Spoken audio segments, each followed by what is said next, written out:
Economia criativa é o tema do nosso programa de hoje, um tema atualíssimo e uma oportunidade, talvez, para este momento que o Brasil está vivendo. E para tantos de nós, você que está nos acompanhando aí agora, que tem alguém que está precisando dar uma guinada na sua vida, porque está sem emprego ou porque a sua fonte, a sua receita atual está cada vez menor. O país, segundo dados concretos, o país está mais empobrecido. Isso quer dizer que cada um de nós empobreceu um pouco mais devido a esta crise agora e pode ser a hora da gente dar um salto, uma virada. E eu pergunto agora para os senhores aqui, Peter, Rosana, por favor, a economia criativa seria um campo importante agora neste momento de crise para despertar o empreendedor que está dentro de cada um de nós? Fundamental, fundamental.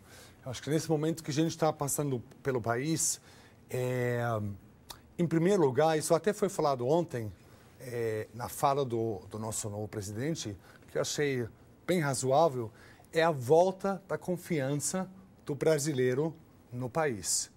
A volta da estabilidade, a volta da retomada do crescimento.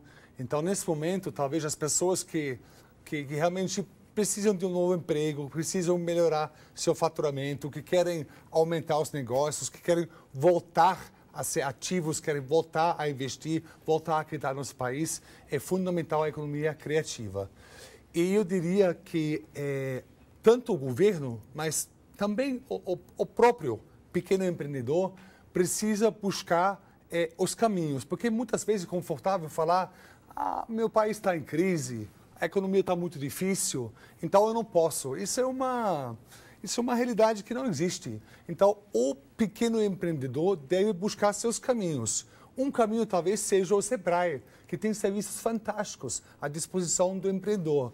Outras são, por exemplo, aperfeiçoamentos, cursos de curta duração, de me aperfeiçoar. Outros caminhos, talvez, via universidades, de buscar ajuda nas universidades, que também estão à disposição e precisam, por seu próprio papel, fazer esse trabalho com a comunidade.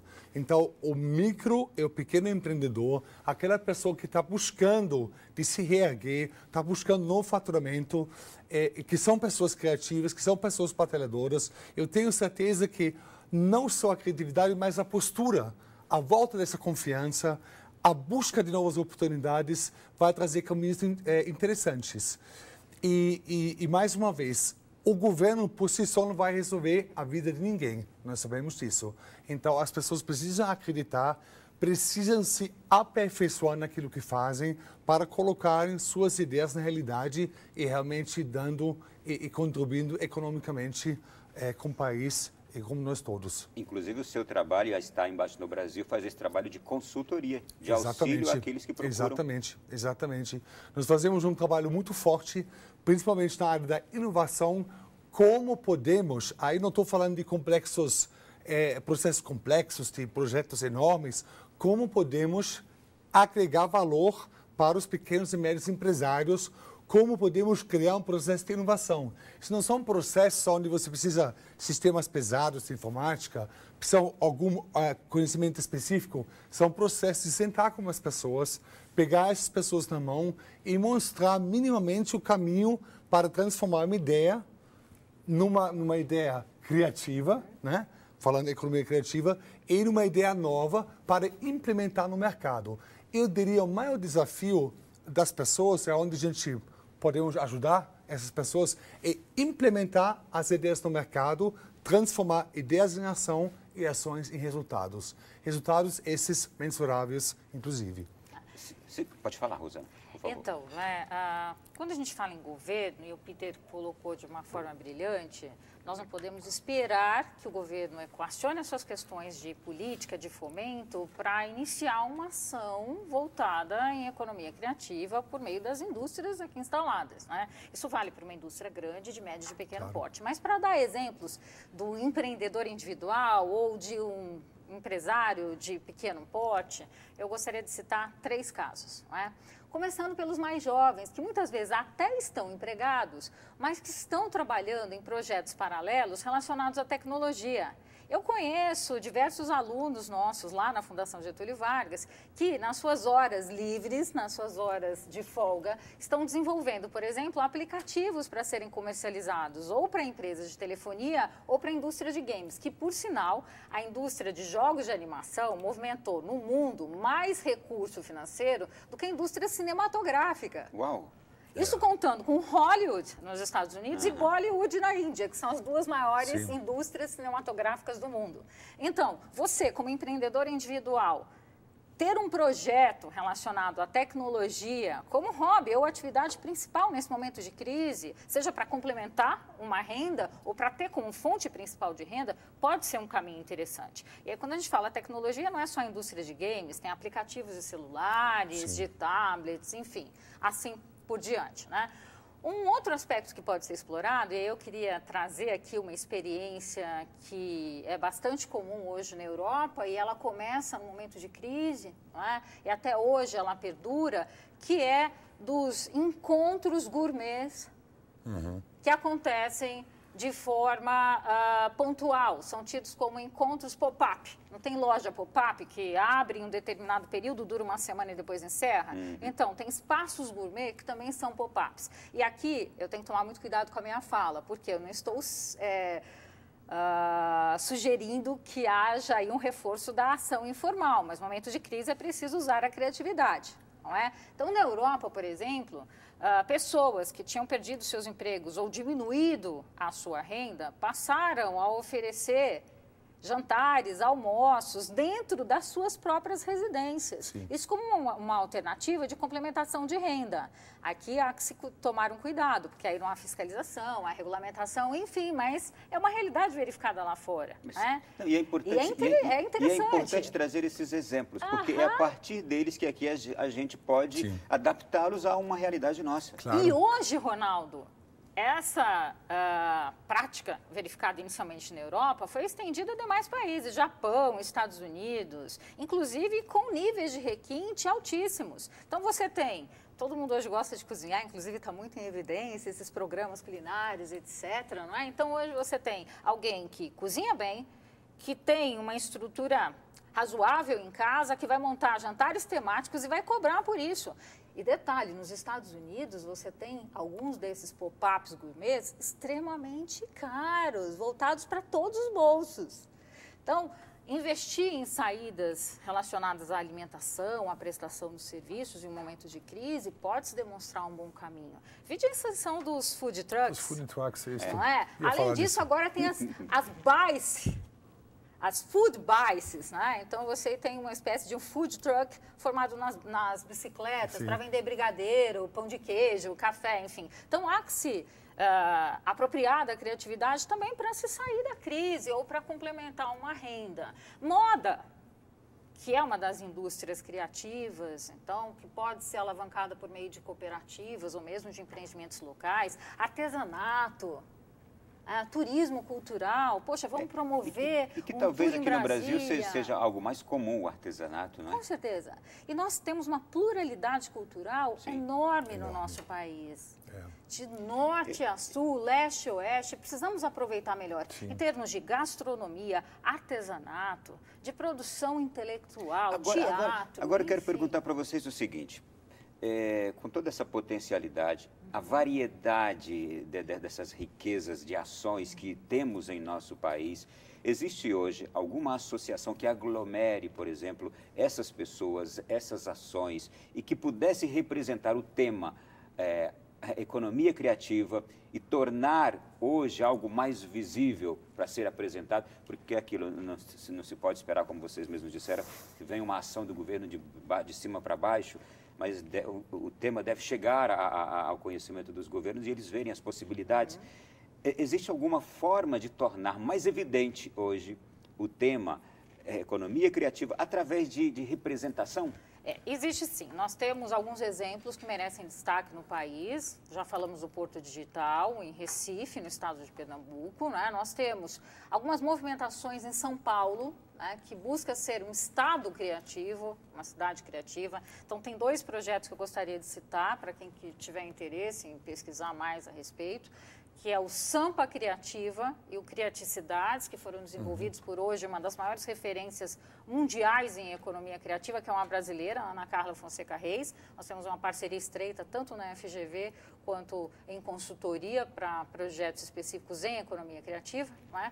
Que buscaram conectar o cidadão, fomentar os setores representados pelas indústrias criativas e tentar articular movimentos mais consistentes. Hoje, o governo do Estado de São Paulo está investindo muito em economia criativa, assim como o governo do Estado do Rio de Janeiro. Mas ainda são movimentações bastante pontuais. Quando a constituição da Secretaria Nacional de Economia Criativa foram também constituídos observatórios em economia criativa, que funcionavam mais ou menos como SEBRAES, mini-SEBRAES em economia criativa. Porém, deixaram de fora uma ponta extremamente importante, que é o acesso a potenciais compradores. O que adianta você capacitar, você treinar e você não mostrar a produção, não oferecer essa produção para potenciais compradores, seja pessoa física ou pessoa jurídica. Eu estive há 5 anos na China e fiquei impressionada, porque a China, ela compete por maestria com produtos de baixo valor agregado, que são considerados produtos commodities. Sim. E eu ouvi do governo chinês, fui inclusive com a própria Fundação Getúlio Vargas, que eles estavam em processo de mudança do Made in China para o Created in China. E veja bem, eles ainda teriam décadas para conseguir serem competitivos com esse modelo de exportação. O que significa isso? O governo investiu em centros de desenvolvimento das indústrias criativas em cada uma das suas províncias, que equivale aos nossos estados, em termos de distribuição geográfica no Brasil. E ali, né, ele conecta a criatividade nos diferentes setores, design, tecnologia, moda e, enfim, né, as indústrias. A ideia da Secretaria no Brasil foi brilhante, todavia o desenvolvimento com certeza dela é. Agora, eu gostei disso que acontece na China, centros de desenvolvimento. De ideias eu criativas. queria complementar com 2 pontos. Uma primeira coisa, é muito interessante se observar, o Brasil tem uma avaliação, uma percepção muito positiva lá fora. O alemão, por exemplo, o italiano, o espanhol, o inglês, adoram o Brasil. Tudo que vem do Brasil vem com uma arte tropical, com uma arte sol, com uma arte de alegria. E o brasileiro não explora essa imagem. E um outro assunto que você falou, muito interessante, que eu quero dar uma contribuição, eu fui convidado ontem pela CNI, a Confederação Nacional da Indústria, que convidou a Steinbeis a participar de criar uma metodologia fomentada pela comunidade europeia para que a gente possa internacionalizar melhor nossas empresas. Significa o quê? Atualmente, a exportação é um negócio extremamente favorável. O que era um ano e meio atrás, R$1, 2,3 reais por euro, hoje são R$4 por euro.